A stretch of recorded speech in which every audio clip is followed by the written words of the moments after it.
2023 yango omoni balobaka mbisa banda kopola na mutu donc tata mokonzi omoni Serge ekolata jamais bati lukebo ekolata jamais maître Tony Mwaba ekolata jamais Pierre Liao ekolata jamais Kibasa Maliba ekolata jamais je ne sais pas Moïndo Zangi ekolata jamais maman F Bazaiba ekolata jamais Basama Lukonde ekolata tata mokonzi parce que en 2023 mutu akoya kotanda bilan ekozala Sama Lukonde te Sama Lukonde nga zala kaka chef du gouvernement nano sala kaka vision ya mokonzi mboka yango.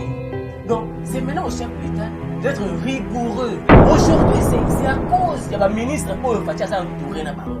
À cause de la députée pour faire ça entouré na bango. Dès le jour a assisté sur quatre nabiso souci à Kabila pour décréter pendant 18 ans. La misère. Nous sommes interpellés mokonzi mboka.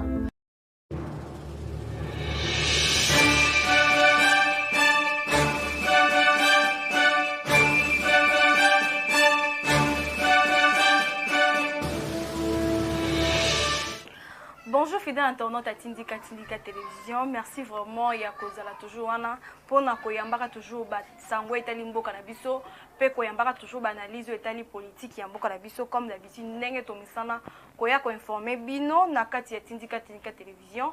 Bon continuer ko s'abonner massivement, bon continuer à partager, pe na ko liker vraiment émission na biso et ko sala kitoko makasi vraiment fidèle internaute ba remerciement na ngato ba mbote na nga izonga toujours ba kolo chaîne bazali na kombo ya papi kelina refin ki sombe na bosante mon vieux Luka stage Jésus na katsa Londres balobi yende makambu mon vieux Luka stage Jésus na katsa Londres mama Jeninda ya KMB futur député na 2023 balobi na 2023 ndé to voter CIO mama Jeninda ya KMB futur député na 2023 mon vieux Doudou Kandolo na Londres bambote sike zwamio bande ko balandi lelo vraiment nazali esengo makasi ya ko présenter bino ezali invité na ngai na kombo ya Jeffer Lukoki peut-être bande comme susu ba mona déjà mais ko vraiment encore une fois de plus esengo makasi ya ko yamba na plateau na nga mbote mona mboka Jeffer Lukoki mbote mama Sephora King mbote na banyos bazali ko landanga à travers Tindika Télévision na profiter na pesa le boss RFN qui sombe l'homme à la parole concrète mbote na profiter na pesa papi Keli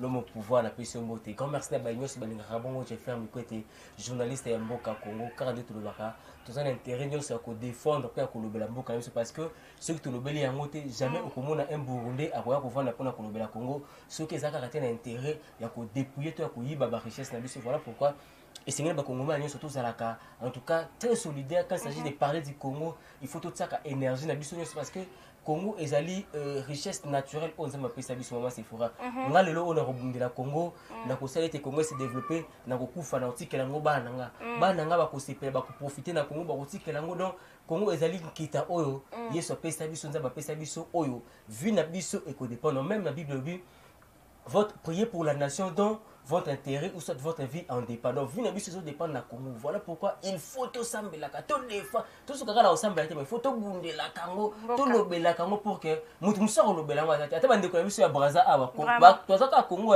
mais ba on le bela Congo Kinshasa te ba on Congo Brazza na bango za mu kenetika province na biso ya Bandundu. En tout cas, merci beaucoup pour l'honneur au salinga relation sur le plateau là. Merci mon mboka to ko ta directement na basango etali mboka la biso, mon mboka to moni une fois encore ou bien deuxième fois on peut dire toujours des pétitions et pas ya papa Mboso na ngambu ya Assemblée nationale mais to yebite moi mitune ezali kotuna maman na mboka par rapport ya papa Mboso et loko nezo sala to ezo sala ke akweya te parce que to monaki Jean-Marc Kabundo yekutu non Jean-Marc Kabundo azaki proche ya tata ekolo asili kokoya mais pourquoi pas papa Mboso jusqu'à ce moment azokoya te il y a que des pétitions ezali ko s'accélérer ezali ko continuer toujours ko pousser na ngambu na.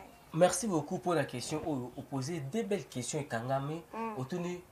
Comment Jean-Marc Kaboun qui proche à Tata Mokozeko, Félix, à quoi il Mboso, Oyo, Lobby, Basala qui va Félix, ou Azala pour pouvoir boyer. Mboso, Oyo, Azatan, Azaki n'a pas Kabila, Basala qui IDPS boyer. Mboso oyo tanga zaki pena Kabila basala ki papa Etienne kondo heureuse mémoire boye mais elo koni zo sala que non tata wana a continué hier il était mon boutiste avant-hier sala ki mon boutiste hier il était kabiliste aujourd'hui il est devenu Tshisekedi c'est des sang maman na habité comment mutu moko osaka na makile tambola ka moko mais makila wo échanger ba papa le zaka papa Mobutu le be combien papa Kabila le combien papa papa Tshisekedi yango moninga azali kosenga bandeko na biso ya UDPS et surtout ba diaspora oyo ya UDPS il faut bafingaka biso sans raison bafingaka biso sans raison mama c'est frère ngana mbule tobeta lelo na Kinshasa ngana totambola na Kinshasa ngana tozana na Kinshasa ba politiciens oyo baza sur place en rien et pour rien ba osunga mokonzi ya mboka mais tala comment est-ce que bazali kotambusa mosolo na parler du peuple wana ensemble national et sombami et pourtant tata mokonzi ekolo alobaki soki une fois au pouvoir ba corruption et aux associés une fois au pouvoir ni Assemblée nationale et qu'on reflétait vraiment vrai sens de la démocratie. Est-ce qu'aujourd'hui on peut dire que l'Assemblée nationale ils allaient refléter démocratie? Non. Pourquoi? Parce que Tata Mokonzi après si kaka chance na baye bazala qui déjà na bien ba ça remonte chance plus de 1 million de fois. Pour y avoir comme la plus de 1 million de fois. Tata Mokonzi Mobutu après ça chance. Tata Mokonzi Kabila après ça chance. Tata Mokonzi mais chance to boité. Kaka nzambe nde a changé kate. Mais lui oza quand même mutu changer. Tala makambo zo lekali na l'Assemblée nationale wana. Tala makambo zo lekali na l'Assemblée nationale. Mboso comme si Assemblée nationale on dirait salle de jeunes aye akoya boy flatterie le président Mboso ko de Poanga soutient le chef de l'État. Tout là que vous soutenez ka chef de l'État. Vraiment. Ba créer ba groupuscule y a députés. Oh nous ceux qui les députés de Ninbo nous réitérons notre soutien au chef de l'État. Oui, vous allez ko réitérer soutien na bino, loyauté, fidélité na mo ezali ko bota nini. Bozali kuna pona ko légiférer ba loi. Bozala ba loi oyo ko sunga mboka na biso et se développer. Est-ce qu'aujourd'hui on peut dire que législatif au bazawana to ba député au ya législatif au est-ce que bazali redevable dans la République? Non. Pourquoi? Parce que bango bazali ko sala makapona ko sepelisa mboso en retour azali ko sepelisa ko luka ko sepelisa tata mokonzi ekolo et lo koni ne sele que Jean-Marc Kabunda ko ya mboso ko ya te. Toyebi biso nyonso ke no komba oyo nani Jean-Marc Kabunda bunda pona kokwesa chanini na bunda ezaki kozbo ezaki noble ezaki normal ezaki peu facile mais il a quand même réussi. Mais lelo oyo makambo bazolinga bakwesa mboso et qui est presque kaka de père na makambo alinga bakwesa chanini na bunda mboso kodia na expérience nyonso azana ngo mais azoko kapena te ko faire refléter ko faire vivre démocratie na kati ya Assemblée nationale. Rien ne marche na kati ya Assemblée nationale wana. Il n'y a pas de loi où ils allaient protéger les Congolais sur le plan social. Donc, avec toute l'expérience qu'il a, il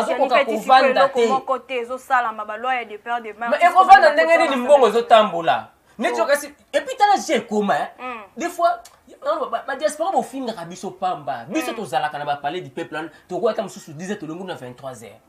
Mbongo tambola kawana. Et comment nini? Mutu moko alala la muki pétition contre ministre Morobo. Avec que non, na tant pétition le tambola, soit boybo. Ah ba koluka basa nini? Ba ministre ya muso sa solo la. Oh non, boybo, tout ça là. Ba mention et belé au monde ezali ko koya contre ba ministre muso za ngo pétriqué.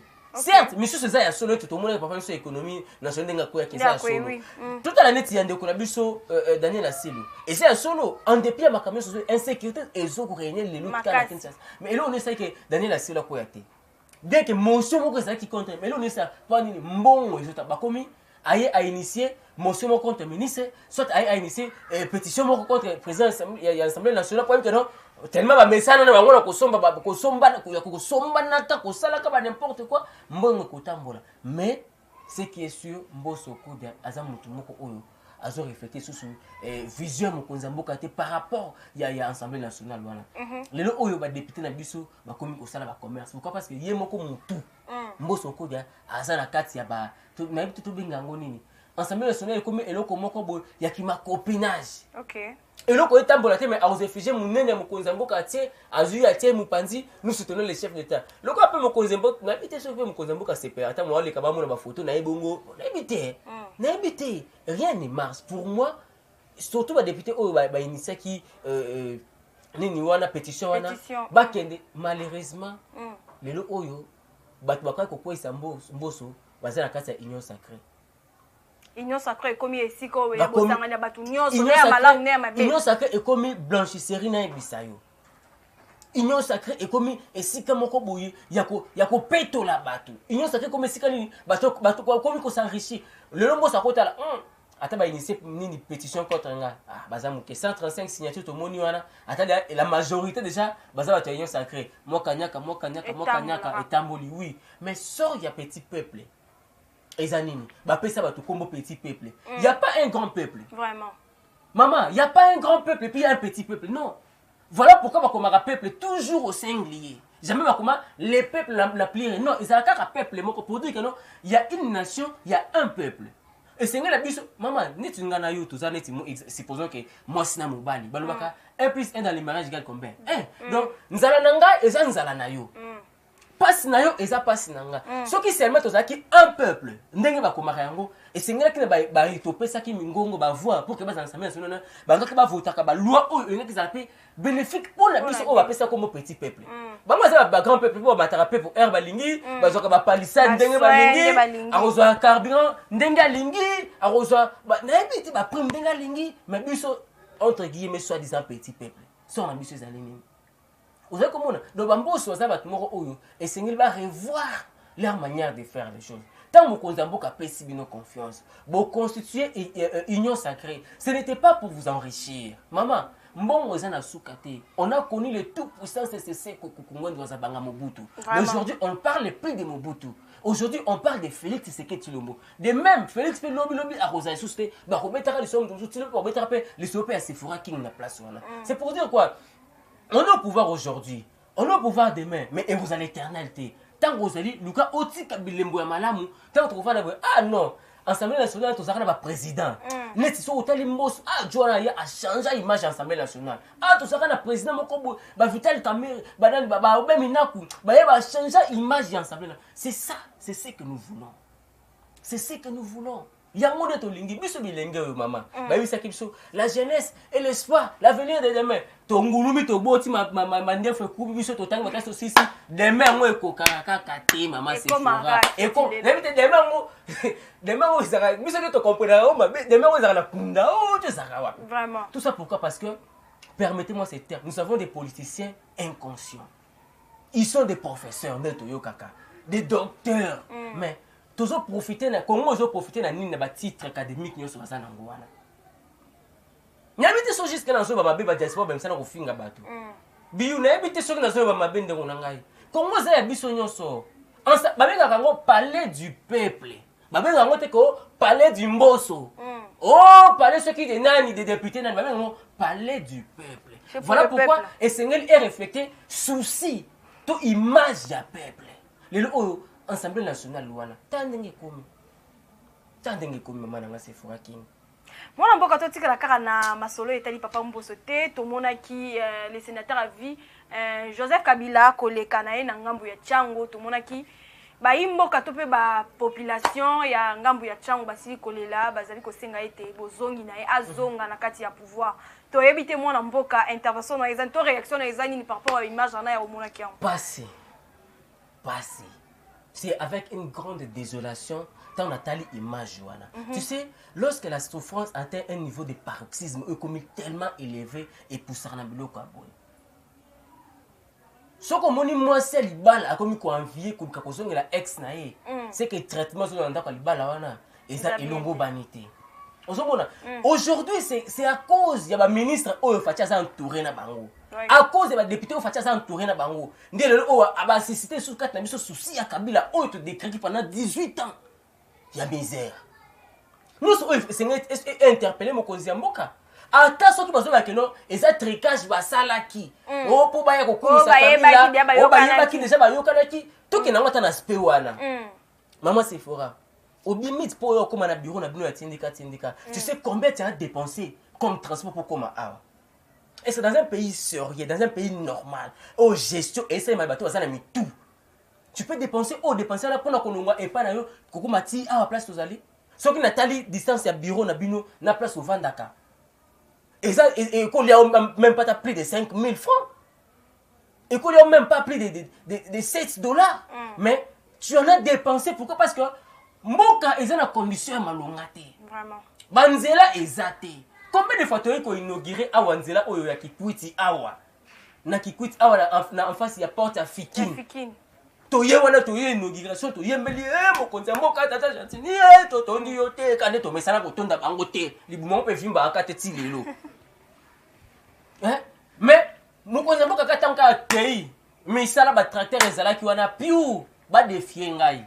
soki nazokosela bango makamba mais tomoni misala ezoavanse ti kuna na suka soki nazokosela bango makamba defie ngai badefie ngai kaka nde baolanda video oyo babenga ata motu moko aza na ki ata appelle video kaka nde baolanda video oyo batiela bango nzela wana ya kikwiti kote ya fikine batala eta nini ezali ozomona lelo oyo ce sont à cause d'eux c'est à cause d'eux nde bato bakomi kolela kabila ata soki eza ya lokuta eza mpona mbongo oui tokenango bapesi bato mbongo mais pourquoi mutu akondima alanda mutu oyo anyokolaki ye po abiki bakopesa ye mbongo parce seke aza na nzala nesi ngani aza na nga boye na na nga na mwa mbongo na nga na poshe yo obengi nga na epa mutu moko boye oyo abetaki nga lobi nayeke no na suka bakopesa nga mbongo ntango natali boye na mwa 50 dollars nga po na oya sur place wana oya te pourquoi parce que ministère to ba ministre ko gouvernement oyo ya ba guerrier ya ba warrior basungi biso te basungi population te basungi tata mokonzi ekolo Félix te voilà pourquoi ba komi kolela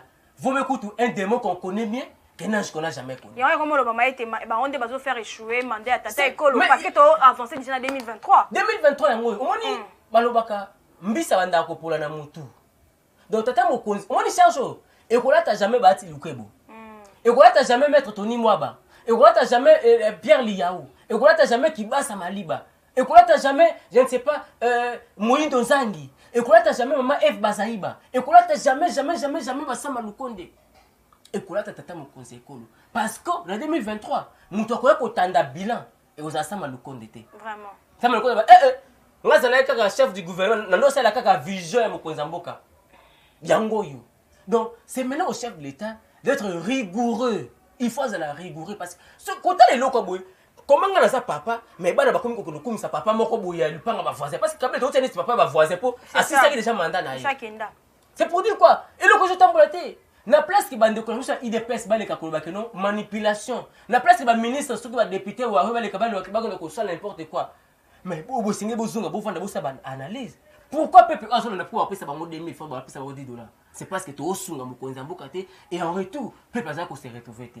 Balunga histoire ka eza maniko lo ba ete lipe mati tata ko fait ça tout ce qui est azolo beloko te na taka bilezaki boete bato ezali ko mata donc ba biloko la nyonso. Imaginez ba komi lelo oyo ko évaluer ba action mokonzi mboka na tata mokonzi oyo biso to benga ke no mandat ezala ko tout en tout cas eloko te. De ba komi ko préférer na place ya entre guillemets bango balo bakino et tokomi en termes de pourcentage on ne sait pas évaluer les gouvernements ça malukonde. Voilà pourquoi bato komi kolanda kabila na zonga na esprit idée ya question na yo. Voilà pourquoi bato komi kolanda parce que on ne sait plus évaluer. Ilo comme longa zati maman pilipili moko okendaka wenze pesa prix bec yom toka osaka na doit poser question pilipili moko bokomi kosomba moko 200 francs moko 100 francs ya moi mukibu. Et pourtant, Philippines n'a cartonné qu'on se met à mon picou. Il y a 50 francs. Au banc, il y a des et que de pour les Londres. Mais les autres, comme on est, au ça 500 francs. Aucun n'a pas de Wenzebo. Au sommet, tu as les Tumulu, na Philippines, na 500 francs à Pamba. Mais na Kalezaki, bon, na Kalezaki, bon, on va Jimbo, na Bino, na Kib, na Bino, 50 francs. Mais aujourd'hui, allez voir sur le marché. Et dans tout ça, tant aux zones on est contre les pouvoirs. On n'est ni contre les chefs de l'État, on n'est ni contre son pouvoir, mais on est contre Bato Azande, Bazoluka, Kokoufo et peuple congolais. Ils sont minoritaires, maman. Surtout, il y a surtout Sangisi, ils ont des mandataires, des mandataires publics, des ministres, des PDG, banani. Est-ce que ainsi, ça a un cas, il y a pourcentage, il y a population chinoise.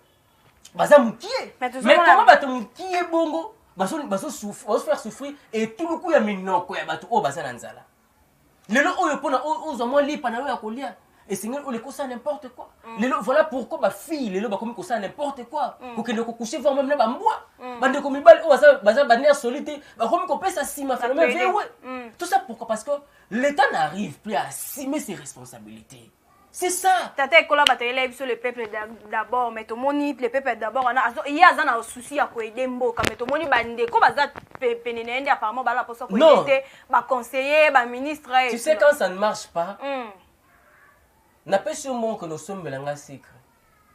Oye mba liboso o te na ko simbongo na comprendre yo.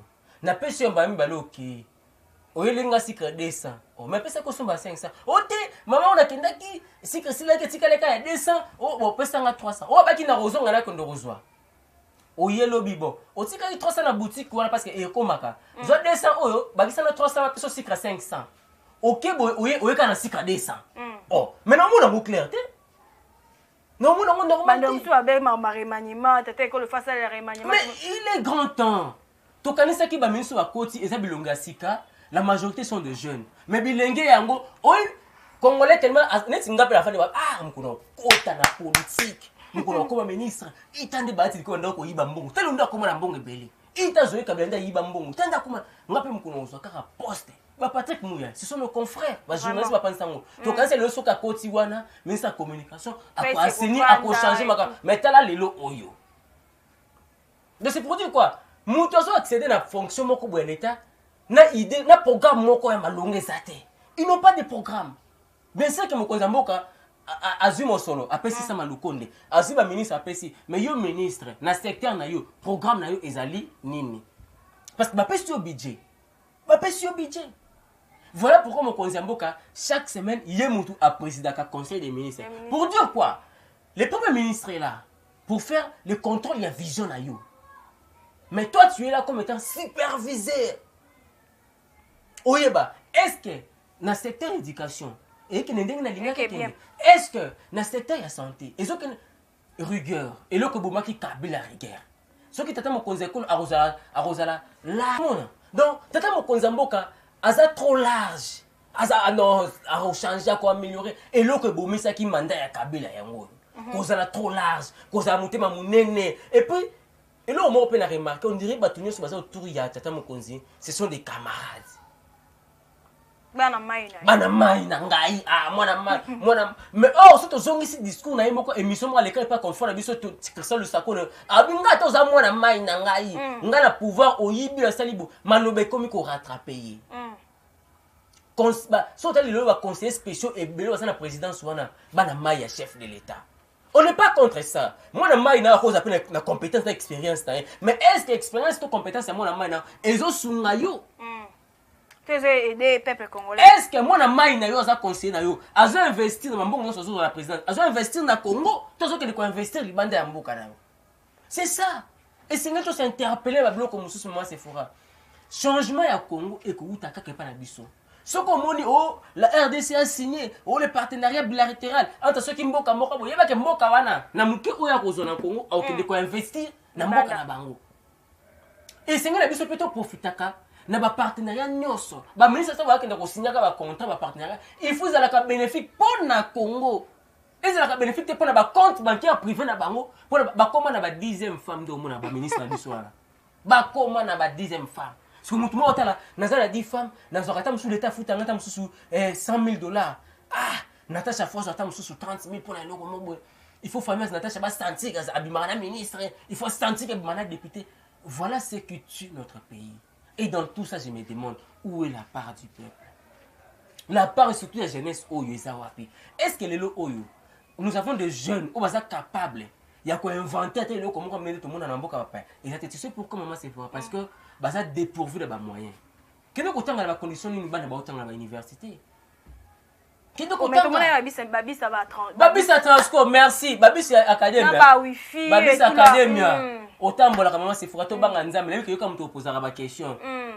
Bana poto bote ko yakala mingi na kisasa bo banga nzambe bo monde déjà bisa academia na combien na kisasa ba biyu na yite mto tambola ka cameraman na biso tambola ka pamba bisa academia umona oda na kisasa so circuler na kisasa on même nzambe likolo tu sais quand ça marche on est dans l'obligation de dire que ça marche quand c'est rouge moi je dis que c'est rouge ce que tout le monde net tout le monde va transcrire tambola tout le monde va esprit de tambola et après l'école mususu tout le monde qui ezalaki yakobe ba tout le monde qui no ba réhabiliter oui. J'admets ça. Mais bis académie depuis ba inaugurer ka yango. Si le natika na ba natika na ngomona ta moko na nzela te. Et puis pour nangai si ça ne dépendait que de moi, mokonza mboka tala. Koyaka ba inauguration te. Oh, ba poser plutôt koyaka ba pose de pierre te. Oh, le chef d'État va poser la première pierre pour la construction koyaka na yo te. Tunanga ba sa randere nini. Oyela kuku.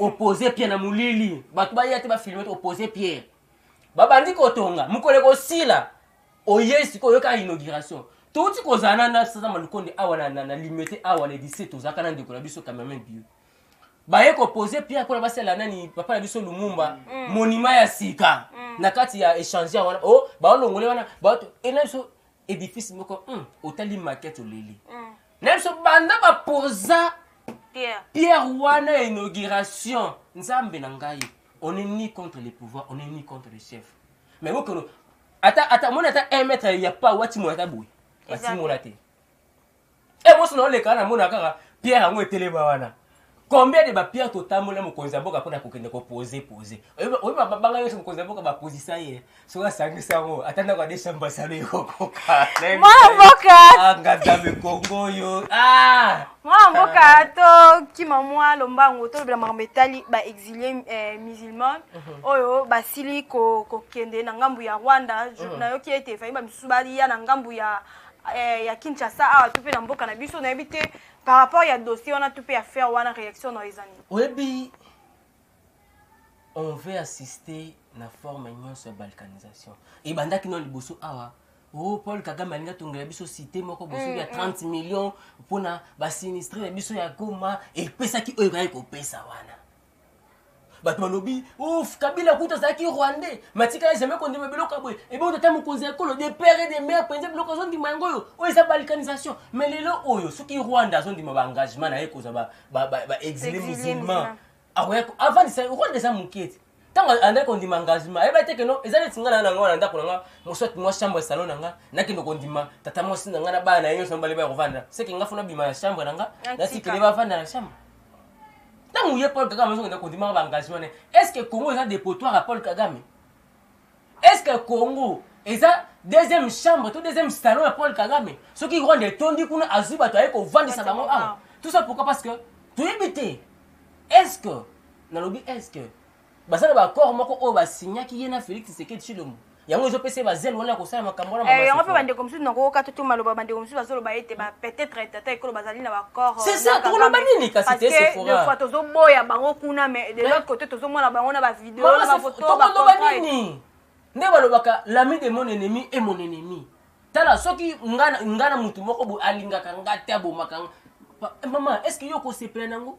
Yo vani liboso porte na yo voisin à côté ya touti ba no bimake et puis le bureau vani na voisin boso bete sous ma cop ba on bani c'est que complicité zali ils sont ba bani ay loko moko za entre bango mi bali est-ce que Paul Kagame peut se permettre ko ndima ko ça ba nani wana ba exilé wana ba exilé ba Soudan na kala ay ko vani na Congo tout avant ça na Rwanda mais so comme ni Rwanda ça c'est Sili Burundi zali ki ndoko tika ba na Burundi kuna pourquoi kaka Congo?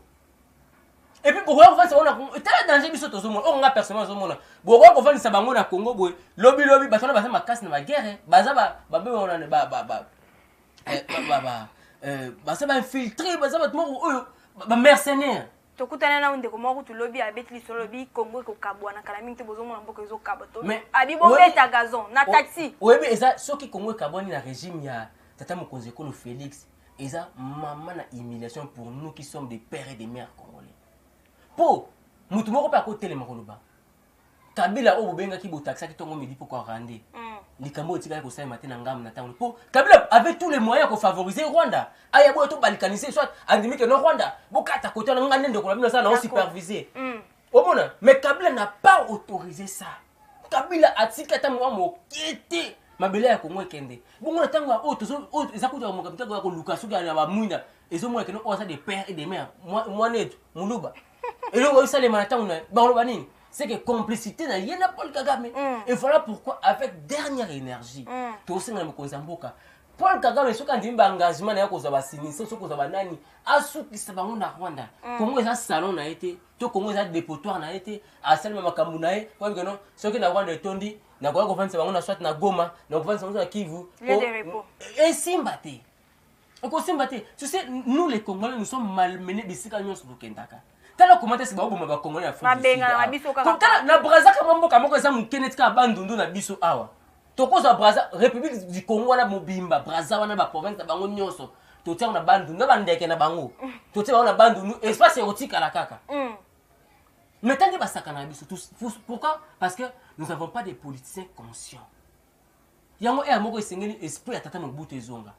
On te tonne comme mécanisme au bien biso ko kwengela ngambu te explication sima ngapela meka peno yanga na tandenge esalaka azongi se blope obi Il faut ba président ba politicien biso bazongisa esprit wana. Tu sais, la politique, Machiavel aloba, la politique, ceux qui ont dominé te, ndima ba dominer. On peut dire biso toi na pour ko embrasser ka on est tellement hospitalier. Mokonzambo kaza large. Ah non non non, c'est notre frère. Ah et puis le corps autour de la présidence il y a Union africaine. Non, pas ça. Ce sont seulement ces Africains qui ba onyo ko la biso. Ezaka Ouganda, Rwanda, Burundi, bazo ba voisins na biso, ndeka ba onyo ko la biso. Ce sont nos frères. Mais ba onyo ko la biso. Alors, pas question ko za la trop large na bango. Ba français mo trop bon to couillon. Ba mo na biso ba soba. Ba mo na mo kaneti bangola awa. Ba osaka na biso. Na ba Rwanda obiso to pesa bango, ba to pesa bango. Tu sais, nous sommes au centre de l'Afrique. Nous sommes le cœur de l'Afrique. Vraiment. Mais est-ce que rôle ya mutema na nzoto ya mutu comment se réfléchir yango? Maman, ba fina yo kaka pe moment de mutema none e kozanga kozwa souffle et puis au makadavele. Mais le lot, sans nous, on peut dire que non. Donc ba Afrique ba pesa biso impression etiko. Donc sans binoko biso tozana biso ka. Et pourtant sans biso ba bazate. Afrique nani Rwanda a autour za soki premier pays producteur ya cobalt. Azwa ngwa. Kaka na Congo. C'est pour dire quoi? Et c'est la biso nyoso ko bana tata mokonzi ekolo. Si na Congolais wa de mukalinga ya suka, tous wa conscience pour dire que non, on doit s'élever. Tout téléma, tout bunde la Congo la biso. Car notre bonheur en dépend. Bonheur la biso dépend de la Congo. Ah Nzambe. Moi mboka makambo etali proposition à loi électorale intervention dans ezali nini pona mayimatali loi électorale. Na sepela ki na projet de loi moko na yoka ki kuna l'Assemblée nationale wa telemeli makambo ya ba suppléant. Jamais ngai na kozwa nde naza député nazwa suppléante na ngai yo mwasi na ngai soit mwana na ngai soit ndeko na ngai ya même tribu. Au biblio qu'on a pesé pe malamu pona ko lutter pe contre ba tribalisme. Et ça pe malamu pona ko lutter pe contre ba incompétence. Et ça pe malamu pona ko lutter pe contre ba corruption. Nga na koza ta mususu na dur. Na yo suppléante na ngai. Lelo nzamba sunga na comme ministre yo remplacer ngai bonga na ngai.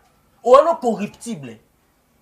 Et là, il y a son boss, comme boss, somba des députés, et là, il y a son boss, qui sont pour, pépé, qui sont contre, pépé. Donc, t'as la cadette, c'est de il désert. Va qu'il n'a pas qu'à maquiller les bouts, tu vas souka. On se montre, donc, laisse-moi bloquer à bon, et là, que c'est un député qui s'est rendu en voilà. Babalois, on a essayé de voter en haut, neti, kolongola suppléant, azala. Ndeko na yo azala mwasi na yo azala mwana na yo bablo ka tomone sala mingi oui azala tomone mwana baba na misusu ba remplacer ba papa na bango et comme n'imité bango na bango kaka baza ba DG ba quelque part atika place wana za te mwana est-ce que azana compétence wana est-ce que ça na compétence wana ba compétence n'est pas papa na biso Henri Thomas Lokondo. Au moins, le député a vendu. Quand il s'agit de dire non, il te dit non. Quand il s'agit de dire oui, il te dit oui. Et puis quand il te dit oui, c'est avec raison. Quand il te dit non, c'est avec raison. Exactement. Alors, le non pour avoir la haine. Non. Il te dit non parce que à moins que intérêt à moi que il te dit non parce que intérêt à moi que il te dit oui parce qu'à moins que non, oui. Aux Ananzela, Makambozonoba, c'est bénéfique pour la République. Il te dit oui. Alors, non, oui, tu pas eu que non. La souka, tu as 20 000. Non, c'est moi, car. Et tu as na ponga biku na créer mais là au moins bimina limité avant foot la encore mi connaît va partir boum c'est fort tala to linga Congo ko le parti politique vraiment to linga Congo ko le autorité morale Mobutu ba kumisa ki ba yembela ki imagine le journal et le Mobutu il m'a pata mais aujourd'hui on parle plus de Mobutu c'est pour dire quoi nous devons aimer le Congo plus que les autorités morales on doit aimer la patrie plutôt que nos partis politiques ma parti politique est koufaka. Mais patrie, école, ma belé, éthique, la kamama c'est fort. Et c'est tout beau si ça bolingo ya mboka na mutema. Au moins so lingi moi si sika, tout limba le sika. Au moins ba folie wana. So to komika na folie wana pona Congo. Et vous allez te pour toujours na ba guerre ezali ko salama entre bandeko na bisa katanga na ba kasayen. Folie wana to pe bolingo wana to yebite to ko sala ndenge ni mona. Mama. Lelo oyo katange. Azo bundisa kasayen. Yebisanga katanga eza na Congo. Kasa eza Eza na Congo. Donc c'est pour dire quoi? Congolais, na Congolais, ba boumana. Parce que tant que Brazzaville mo ka vela talabi, tant que Rwandais mo ka vela bi. Donc zo mo que non. Katange azo bundisa kasayen, to kasa azo bundisa katange, azana facilité à collaborer na Rwandais moko, APCP mo de passe à côté après katanga ngo basaka ndenge ni bana nini. Tala bango ndeza bana richesse na bango boyeboy. Ngo pona ko beta bango bien, faut kende boy. Eza prépare au ça ya ko ma pongo. Voilà pourquoi on doit lutter contre cette guerre tribale. Qui tribalisme, oh. Il faut tout bundalengo. Mais je salue d'ailleurs l'initiative du chef d'État. Asa déjà qu'on a dans Lubumbashi, à quelque Soulana Bango, à Soulana Bango, pour la question que non, voilà, je suis Kassayen, mais je suis votre chef. Vraiment. De même peu à aucun peu qu'on a na Kassai, je suis votre frère, mais je suis aussi votre chef.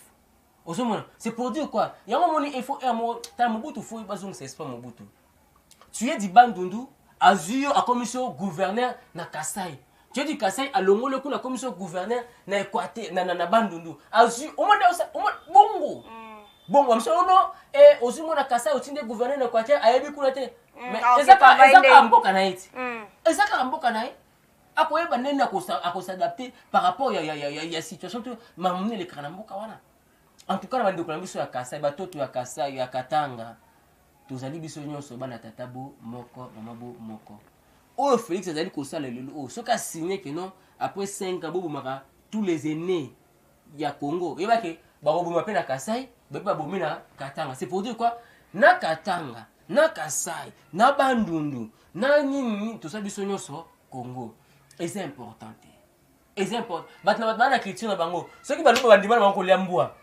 Mabeza wapi soki mimi bakasema message kolia soki nini na mimi boliaka biso batabanto message bakoma misala moi ki salaka nickname mo mke na mo kwanga mais aza mutambo ma eza batna mutu na mutu na oya ye mais ceux qui ndé babaka ce qui nous unit est plus fort que ce qui nous divise et loko yo sangisa biso eza makasi koleka oyo ezo diviser biso oyo sangisa biso nini ezali Congo eza Congo que zo sangisa biso oyo diviser biso oyo diviser kututé oyo ezo séparer biso za nini kenon yo ozata mususu muluba ngana za muta Bandundu ye aza mu Congo ye aza suki nani yes yango wana mais là ozo sangisa biso nini Congo to linga Congo o tala ceux qui bolinga Congo so bota neti mwasi na mobali balingani sika moi c'est fort tala bo o Kassayen afinginga alongwa ta congolaise ndazala tolekani vraiment bagero yote mama merci mon mboka to le bela mabetali élection tozali ko avancer tozali ko poussa malembe ko comme na 2023 bande comme si walo élection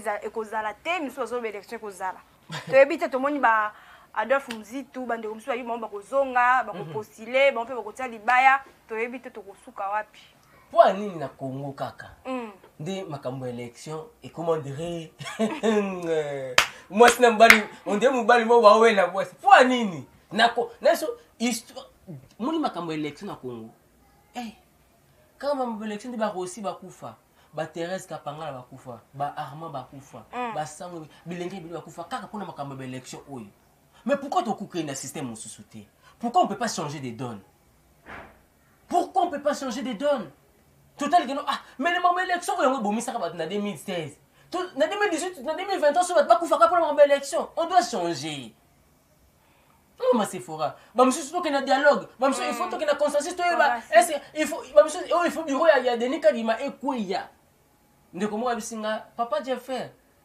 nana ngona mukili o organiser les campus na des faveurs na bino ba élection pour oh non yo demi so ko Félix organiser ba élection na mbongo est zambongo Félix tout zambongo ya mboka oh ata zambongo mboka mais yelo muto ko bimisango eza na signature na est-ce qu'on dit après la élection na oh na c'est na tuni c'est que ba konzango boko mwana pouvoir za peut-être mu papa ça rabino pouvoir eza ka mbongo ko bimisi mbongo ya mboka ni osali ya mosali ici on doit changer ça nos politiciens ils sont avérés bazana expérience kolala kolamuka 18 ans mokonzamboka Martin Fayulu azaki na expérience ça na ngole loté Félix Tshisekedi a une expérience ça na ngote 5 ans au peso si la Félix Tshisekedi a baksape nini expérience mususu Martin Fayulu bakisa Adolphe Musuko ba siko pourquoi basuko ka ko renouveler mentalité politique na bangote et comme que non élection zali to kende bo respecter ban mamio sisengaka bureau ya seni vandi bo to kena débat ndenge zalaka to mona pe ba Marie Le Pen ba osala ngona ba Emmanuel Macron bo vandi bo ndito vandi bo débat ba change d'idée par rapport à programme. Pourquoi biso kaka élection en Afrique et surtout biso comment dit babé il faut tangisa kaka makila pourquoi c'est que la police c'est pas séparer na autant biso makila petit peuple oh les autres tangana ngo bango bazo mata en puissance deux années maman c'est fora ba sacrifice d'abord de rôle ba tout et ça passe et puis tant élection pour rien au moins ka bilingo ka to manzila mbulo mbulo pas ni na suka tant aussi ça oh neti moko na monaki akomi mundu neti ngai be mutapembe na suka ba okabula bango ba 10 000 et puis moi ba pesa ke susu 10 000 euros 1000 fois de bien 1000 fois ça qui okata là. Non, il est grand temps que et surtout la jeunesse congolaise, on doit se prendre en charge, on doit s'élever. Ceux qui nous dirigent, ils sont minoritaires. Voilà pourquoi moi là, tu vas avoir soulèvement, ceux qui peuplent la télémie pour dire non. Bah comment est-ce que Martin Fayulu va au sala? Oh bah Delph Mozitu, bah Moïse Katumbi, oh bah Nani va au sala. Et ça les maté. Parce que tu sais, aucun jamais qu'on a la président, n'amboka au bat bazate. Maman, et ça les maté. N'amboka au, et ça va aux anda comme au botate, au bala bazate, bah bengo maman, toi bah bengo papa pan. Oh mon s'ils sont présidents, c'est parce que il y a nous, le peuple. S'ils sont ministres, c'est parce qu'il y a nous, le peuple. S'ils sont au pouvoir, c'est parce qu'il y a eu des gens qui ont voté. Et ils doivent faire des choses et qu'on reflète, et qu'on répondre. C'est ça. On a fait les études. On a fait nos études. Mais pourquoi on n'arrive pas à travailler? Pourquoi l'État n'arrive pas à créer des emplois? Pourquoi l'État n'arrive pas à supporter classe? Pourquoi? Parce que Bazota a plus intérêt à Bango. Oui, ce qui l'État commun à niveau, il y a l'État moko il y a prévention. Babloko sto mono izalate. L'État n'a vu ça l'État moko il y a conséquences. Et que zalo maman va koufler matadi kibala, ndi ba yembangu, ba pesi place, ba maman ko maroteka. Et ça va pas moko a bukani, oh pendant que ça qui a fissure. Pendant que ça qui fissure, banda ko leka, banda ko talate. Pourquoi on doit vivre dans un pays à conséquences plutôt que dans un pays à prévention? Pourquoi?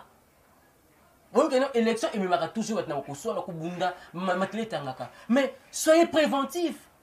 Vous prévenir. Mais vous avez des conséquences. Pourquoi?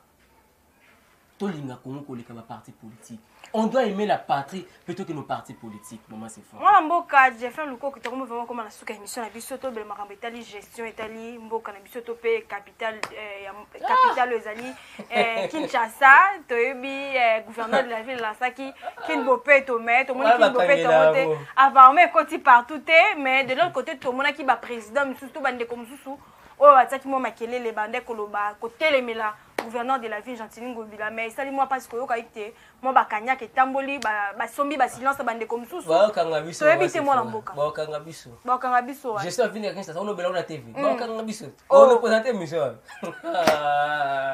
Kinbo Peto rapi ezali Kinbo Peto ezali nini est-ce que dans Kinbo Peto c'est d'abord un programme c'est quoi les fonds ya Kinbo Peto ezati Baili biso awa zéro trou. Totambola ki sasa angana. Bambule beti. Omoni libosa zéro wana. Babakisi 1, babakisi sous ba 0 na sima. Kinshasa comme na ba 12 mais pourtant bon maxi 38 millions de dollars pour la Kinshasa zéro trou.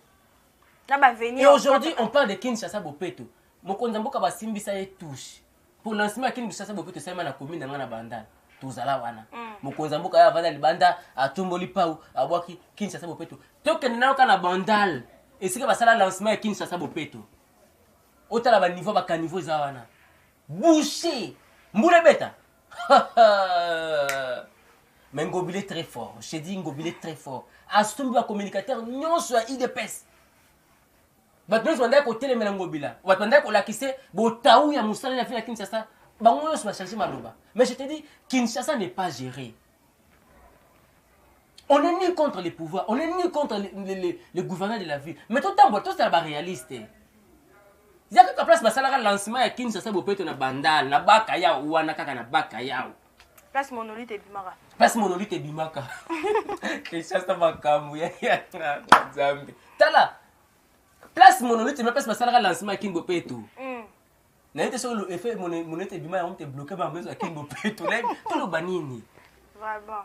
Kingo Peto eza même pas na ba mituka ou ko dégager ba déchets ou ezali ko traîner na ba avenue sa minene o Kinshasa Bopeto zaka ko kombo na prince ne ba kombo la kawana ya wana Kinshasa Bopeto Kinshasa Bopeto pona bango yango wana mais ba millions de millions ezo bimaka tango nyoso pona programme wana ya Kinshasa Bopeto et ça la nini dès lors que ba terrasser musika te kaka na hôtel de ville poubelle publique ezalaka te na so poubelle eza te mai evandaka kaka boye kaka nde balobaka après la pluie vers le beau temps wana babraza ata mosusu bamboka mosusu mais na Kinshasa awa nga nzambe mais Ngobila il est venu puissant. Pourquoi? Parce que akomi na relation ya kitoko na bana nyonso ya IDPS bato nyonso bakolabora bien na chef d'état asomba makanisi na bango tela kaka awa makambo ya marché awa combien de bilingi banda koteka wana zandu combien de bilingi banda koteka baclotiraki zandu ti lelo elake mo batravail banda kiti naotaki kozala kuna avant nakende kosumbaka bilo na biso ya misala kaka ndenge natika batole baclotira kaka ndenge eza tino lelo ozomona. Donc nous avons des hommes forts plutôt que des institutions fortes. Nous avons des hommes forts plutôt que des résultats forts, des résultats concrets. Ozomona. Et c'est nga biso kozala ba résultats ozali palpable plutôt que kozala ba ngobila gouverner moko eza puissant. Et c'est nga biso kozala ba institution ozali forte, ezali kosunga développement ya mboka plutôt que kozala ba président ba institution oza makasi. Neti bamboso. Ba Bahati Lukebo. Donc quand on parle du Sénat, on voit Bahati Lukebo. Quand on parle de l'Assemblée nationale, on voit Mbosso Kodia. On ne voit plus les lois votées, on ne voit plus les lois légiférées par ces derniers. Tout le monde est en voté. Et puis quand on parle,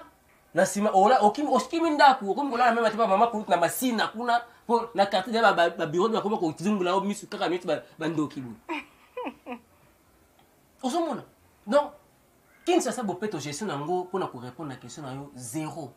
Ba défier ngai.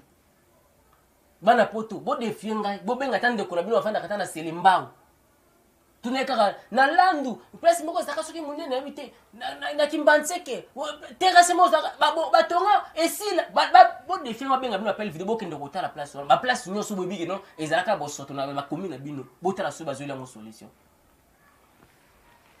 mais ils sont là bazo yemba ba boîte de nuit bazo sala bango boye bazo sala pourquoi? Parce que nous sommes comme Kotambola. Corruption et battre les sous plein dans la carte Congo la biso. Kinshasa n'est pas géré. Kinshasa n'est pas géré, je te dis Kinshasa est géré. Na point de vue justice, peigno, ces ali kaka mbongo, kanya que zali Kotambola partout. Donc, tu évites ceux qui te roulent banini. Moi, en beaucoup format, tu zali comme na souka émission na biso, tu évites de moi mot de la fin pour que tu chute vraiment l'émission na biso. Merci beaucoup pour l'honneur au Salinga Relication sur le plateau. Et quand on est dans le Baka, tout le Congo est un parti politique. Tout le patrie plutôt que un parti politique. Tout le patriotisme plutôt que le chef de l'État, le ministre. Parce que ministre, le ministre Bazalaka Liboso, chef de l'État Félix, tu as Kasavubu. Kasavuba Keto, CCC, Kabila, autorité morale. Mais le avant la Kingagata Moutane Badionaï. Tout comme Pelobi, Félix c'est que tu l'ombo, des pères et des mères, à Ozape Moupanzi, on appelle nos Zalawana. Non, Kendi. Bisson soit passager, Toleka, Tokufa, mais Congo Oyo, et Otikala. Tolinga mboka o to botisa moni bolinga mwasi asika na mobali asika elo na osinga ndeka mikolo bolinga mwasi asika na mobali asika yango defo matakati na biso pona Congo tolinga Congo. Nous avons un drapeau oza kitoko na komona boy, mais est-ce que drapeau na biso ndeza kitoko wana bleu jaune rouge wana tango mona ngo na aéroport mais kota siko na kati ya capitale kota na kati ya social ba congolais kota na kati ya vie ba congolais au mona que non. C'est loin de refléter les drapeaux.